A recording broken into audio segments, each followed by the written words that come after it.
Centre Mohamed Hassan El-Ouazzani pour la démocratie et le développement humain. مركز محمد حسن الوزاني للديمقراطية والتنمية البشرية. tiens à remercier le Centre Mohamed Hassan El-Ouazzani pour l'invitation au nom de sa présidente, professeure Touria Ouazzani, pour débattre de ce thème restauration des terres, désertification et résistance à la sécheresse. C'est effectivement un thème où l'on se trouve au cœur, bien sûr, et je félicite avant de continuer mes prédécesseurs pour leur présentation, bien sûr, excellente, claire, et voilà, qui sont, Dieu merci, complémentaires à la présentation. Donc par hasard, ils sont complémentaires à la présentation. Donc intitulé « Les sécheresses, changement climatique, pénurie, quel contexte au Maroc », où nous allons surtout, bien sûr, discuter de la compréhension de ces phénomènes.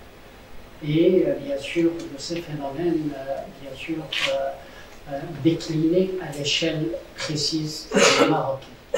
Alors, pour cela, bien sûr, voilà, j'espère que ça marche. On va prendre le diaporama. Voilà, donc, Monsieur le Président, on perd du temps pour les choses techniques. C'est déjà affiché. Ah, déjà la souris est affichée. Ah, c'est déjà affiché. Très bien. Très bien, donc voilà les contours de mon intervention. Tout d'abord avec une présentation sur le concept de stress hydrique, contexte des ressources en eau au Maroc, les causes du stress hydrique au Maroc, les principaux facteurs du stress hydrique au Maroc, impact de la croissance démographique, impact du changement climatique, impact de l'érosion et de l'envasement, et puis impact de la surexploitation des ressources en eau. C'est bon. La résilience au stress hydrique au Maroc, bien sûr, je vais parler de la principale forme de la résistance du Maroc face à ce fléau de sécheresse, vraiment d'une exceptionnalité.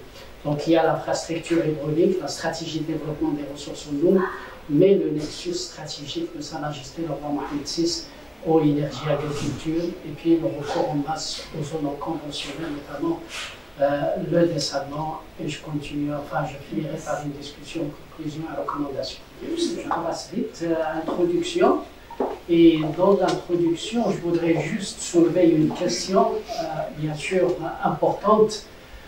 On parle de pénurie d'eau, rareté de l'eau, pauvreté en eau, stress hydrique, risque hydrique. Là, c'est des concepts qui n'ont rien à voir les uns avec les autres, déjà. Donc, dans notre cas, nous allons l'envisager par un seul indicateur, son état par rapport à une moyenne long terme et puis sa disponibilité par habitant. Sachant que pour satisfaire les besoins, bien sûr, domestiques et contribuer à l'autosuffisance alimentaire, bien sûr, cet indicateur, bien sûr, en eau par habitant ne peut pas atteindre les objectifs et dans de telles conditions. Donc, je veux dire que l'eau, c'est la vie. C'est un facteur de planification du territoire, par conséquent des terres. Et son absence est un facteur de désertification aussi bien des terres. Et les ressources en eau au Maroc, là je ne vais pas me répéter, mes prédécesseurs en ont parlé. Nous avons un potentiel de 140 milliards, avec 118 milliards d'évapotranspiration qui revient dans l'atmosphère, des ressources renouvelables de 22 milliards, 18 de surface, 4 souterraines. Ces ressources en eau, je tiens à le préciser, sont favorisées par une topographie caractérisée par l'altitude et une multiplicité des climats. Si on imagine le Maroc sans montagne, ça doit ressembler à un climat de la Libye. Mais c'est grâce justement à la montagne que nous avons cette chance et cette opportunité de bénéficier d'une multitude de climats. Nous avons même un petit glacier sur Jebel Ayashi qui est né en septembre et qui disparaît en juin. D'abord, si on va vers Midelt, on va le trouver bien sûr, il est apparent, bien sûr. Et donc, cette multiplicité du climat, c'est la richesse, c'est une richesse climatique. Et qui fait que quand on vit une sécheresse, on ne la vit pas avec la même acuité partout au Maroc. Dieu merci, bien sûr pas. Alors, ces ressources en eau, bien sûr, ils vont pratiquement en termes de précipitation de moins de 50 mm dans les zones sud, 50-60 mm, à 1600 mm au nord-ouest du côté de Chefchaouen. Donc, c'est des ressources en eau, pour les ressources en eau de surface, ils vont, bien sûr, d'un apport annuel de moins ou de 3 milliards de mètres cubes pendant les années les plus sèches, à 48, soi-disant 50 milliards de mètres cubes pendant les années humides. Les causes du stress hydrique au Maroc, eh bien, nous avons comme première cause, ou premier défi, la croissance démographique. Bien sûr, avec la croissance démographique, bien sûr, nous n'avons que la même quantité d'eau à partager, et donc c'est normal que plus on croît, plus la quantité qui nous revient devient plus petite, bien sûr, qu'avant. L'impact du changement climatique, qui lui influence encore beaucoup de défis, bien sûr, par sa forte variabilité des précipitations et du ruissellement dans le temps et dans l'espace, la tendance à la baisse des précipitations et des ressources en eau renouvelables, bien sûr, la surexploitation des ressources en eau de surface, lacs et rivières, mais aussi la surexploitation des ressources en eau souterraines aquifères, l'envasement soutenu des réservoirs de barrages et la réduction des réserves de stockage dans les barrages, la durée et la gravité des périodes de sussèche. Mais aussi, nous avons comme défi l'envasement des barrages, qui est un grand fléau auquel nous n'avons pas encore de solution, bien sûr, même à l'échelle mondiale. La surexploitation des ressources en eau de surface et souterraines, on parlait surtout de la surexploitation des ressources en eau souterraines, mais aussi il y a la surexploitation des ressources en eau de surface. C'est ce qui nous a conduit à vivre des moments difficiles pendant ces dernières sécheresses. La dégradation de la qualité de l'eau, bien sûr, il agit, mais nous avons également d'autres causes qui, bien sûr, conduisent à la pénurie et au stress hydrique. Le manque de rationalisation de l'utilisation de l'eau à la maison et à la parcelle, gaspillage de l'eau utilisée à la parcelle et à la maison, capacité de stockage insuffisante dans les réservoirs d'approvisionnement d'eau potable en ville.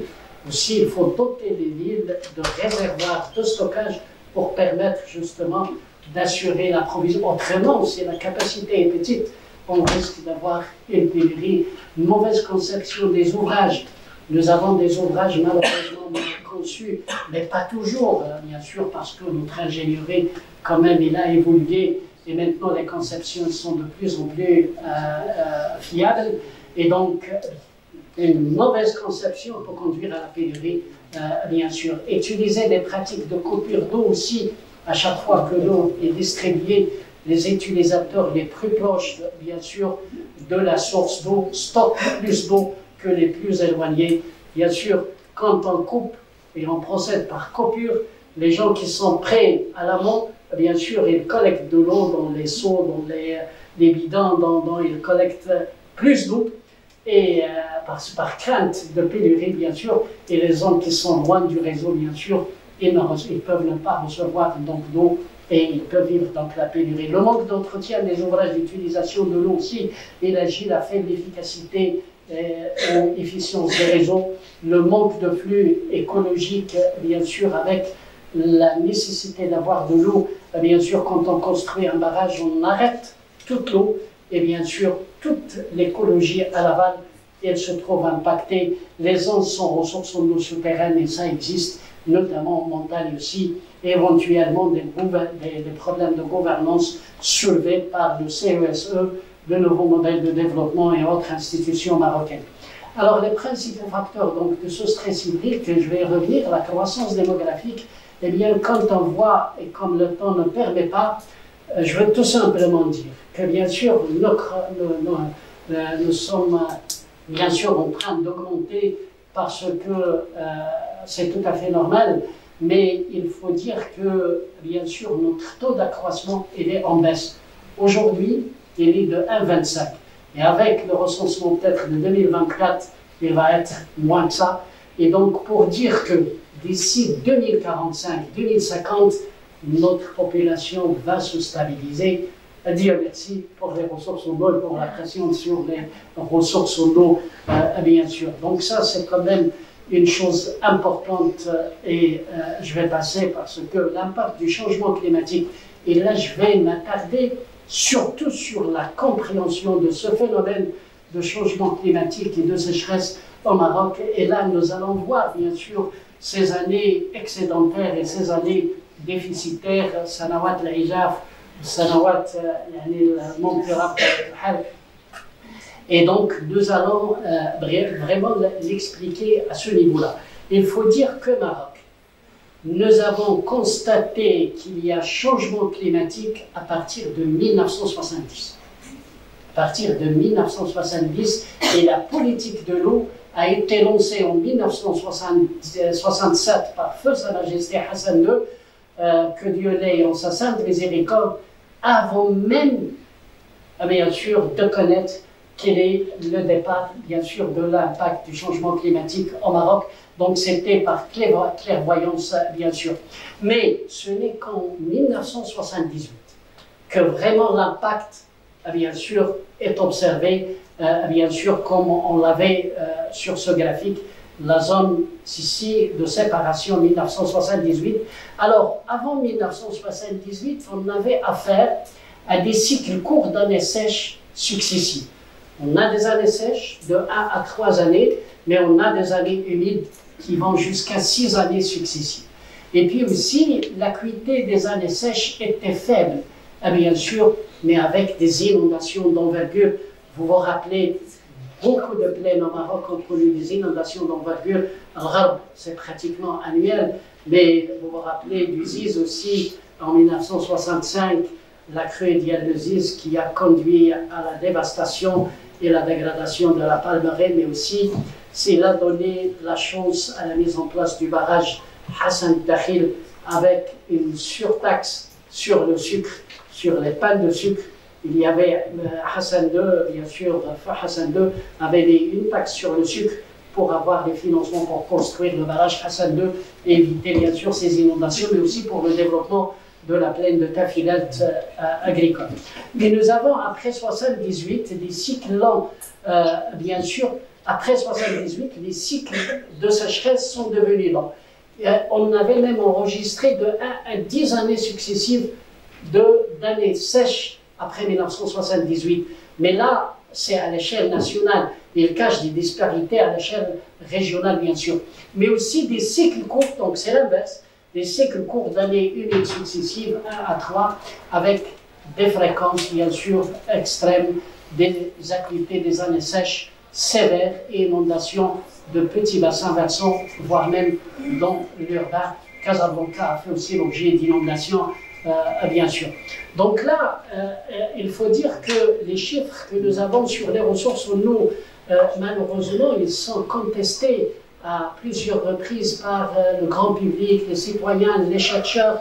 Pourquoi sont 18 milliards, 22 milliards, etc. Est-ce que ça ne change pas, etc. Oui, ça change. Mais en fait, nous sommes toujours dans l'intervalle de confiance.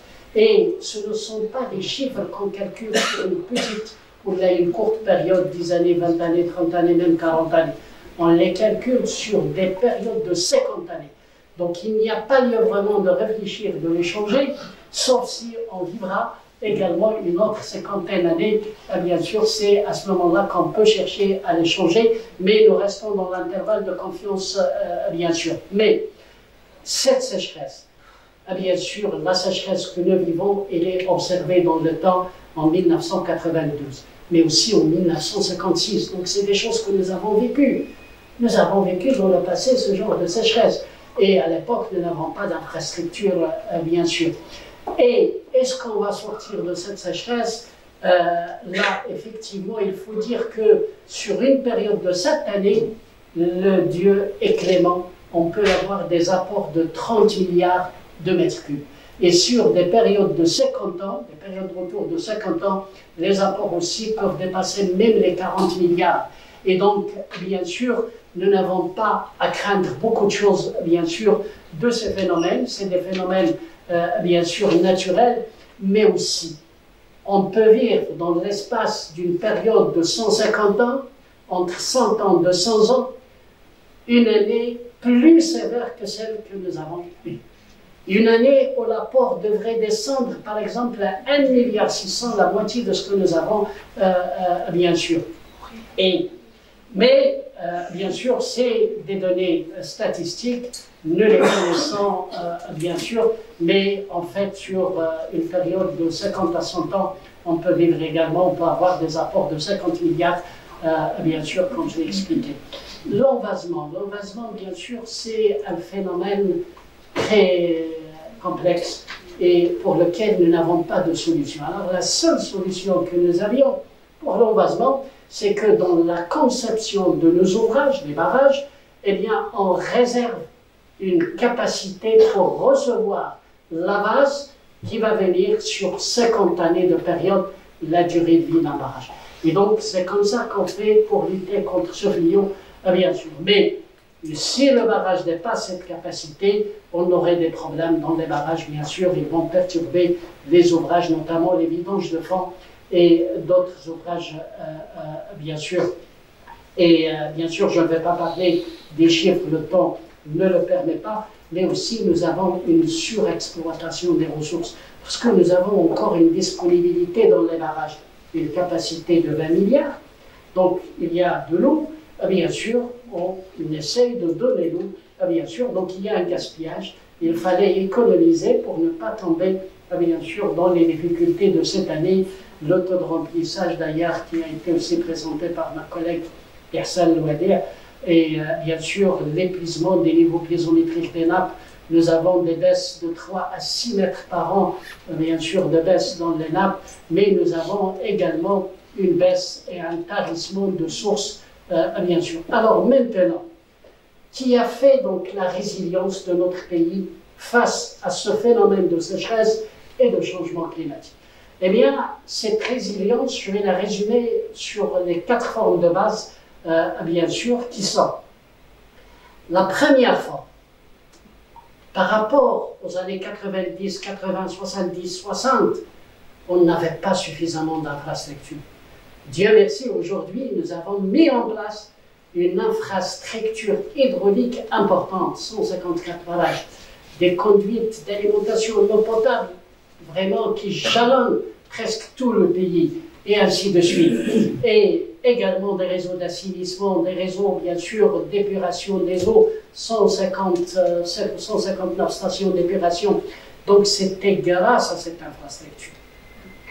Autrement, on serait dans la mer, bien sûr, si on n'avait pas cette infrastructure. Donc Dieu merci, grâce à cette infrastructure, bien sûr, donc c'est pratiquement 154 grands barrages, 141 petits barrages, 20 milliards de mètres cubes de capacité de stockage. L'alimentation en eau potable en urbain, elle est de 100%, donc maintenant, même si dans le rural on a un problème, on viendrait avec notre citerne, avec de l'eau, on va l'injecter sur le château et l'eau va arriver à la population. C'est une chose qu'on n'avait pas dans le temps, pendant les années 80 et 90. C'est pourquoi les sécheresses des années 80 étaient très difficiles, bien sûr, au Maroc. C'est à cause de l'absence de l'infrastructure. Également, nous avons aujourd'hui développé une irrigation sur 2 millions d'hectares, dont 700 000 déjà transformés en goutte à goutte, en localisé, mais nous avons également installé une puissance de 2100 MW, bien sûr, avec, bien sûr, le recours aux ressources non conventionnelles. Aujourd'hui, nous disposons d'une capacité de dessalement sur 14 usines de 200 millions de mètres cubes de dessalement, sans l'usine de Casablanca qui vient d'être inaugurée par Son Altesse Royale le Prince Moulay Hassan récemment, 159 stations d'épuration et une capacité de recyclage de 30 millions de mètres cubes, dont l'arrosage des espaces verts, mais aussi l'arrosage des golfs, les évacuations des eaux usées. Aujourd'hui, le taux de raccordement au réseau d'assainissement est de 90% et le taux de traitement, bien sûr, au niveau secondaire est de 56%. Alors, dans le futur, effectivement, le programme et nous avons mis en place une planification sur le long terme. Aujourd'hui, on est en train de réfléchir à comment le Maroc serait alimenté en 2050, 30 ans. Je vous accorde deux. أنا je peux m'arrêter كاع وما عندي مشكل mais c'est vraiment أنا c'est pas يعني intéressant je m'arrête. C'est intéressant. Malheureusement c'est pour répondre à plusieurs questions à la fois et éviter les discussions. Je vis ça. Bien, on ne va pas éviter tout, mais c'est pour répondre à plusieurs questions, bien sûr, qui peuvent être posées potentiellement. Et malheureusement, j'avais demandé, et je me suis concerté avec, bien sûr, le centre, et je pourrais préparer 3 diapos, et c'est fini, quoi. On a quand même. Malheureusement, ça ne répond pas peut-être aux questions. Et alors, nous avons également un programme, 50 grands barrages d'ici 2050, bien sûr, 1 millier de petits barrages, et nous allons rehausser la capacité de stockage de nos barrages à 25 milliards en 2030 et 32 milliards en 2050.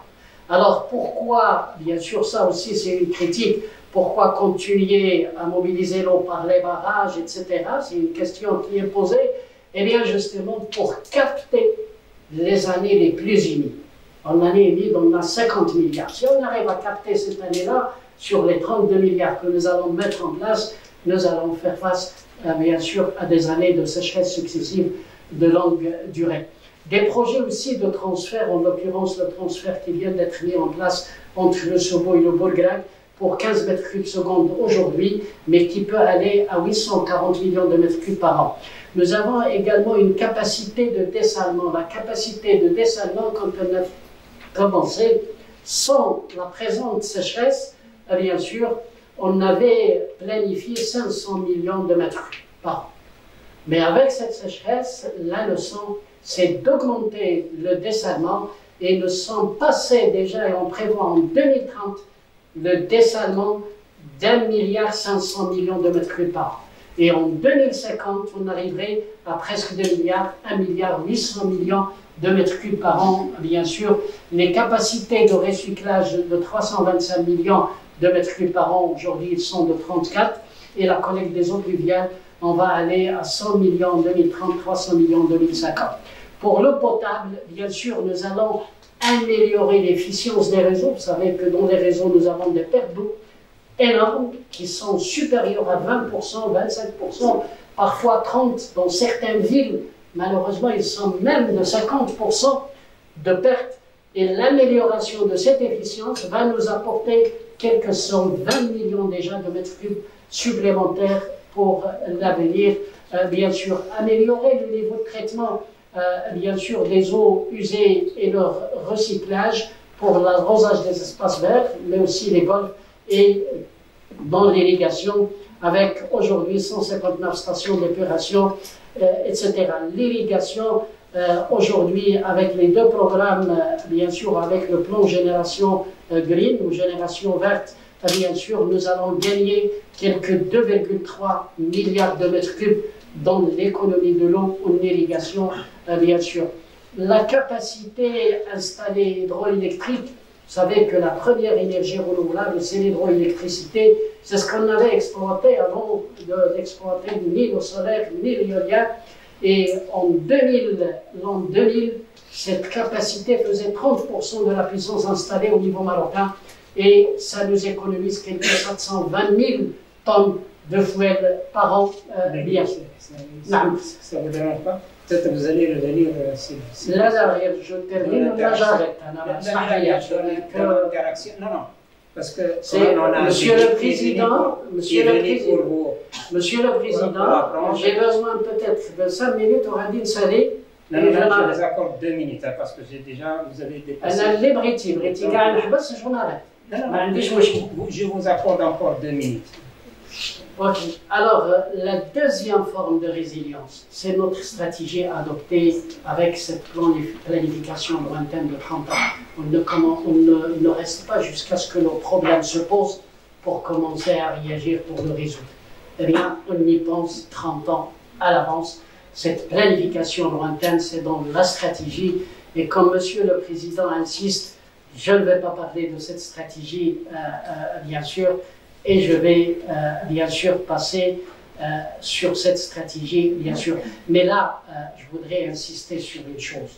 Une chose, c'est l'adoption d'un nexus stratégique, eau, énergie, agriculture, mis en place par Sa Majesté le roi Mohammed VI, que Dieu l'assiste. C'est le socle de notre résilience.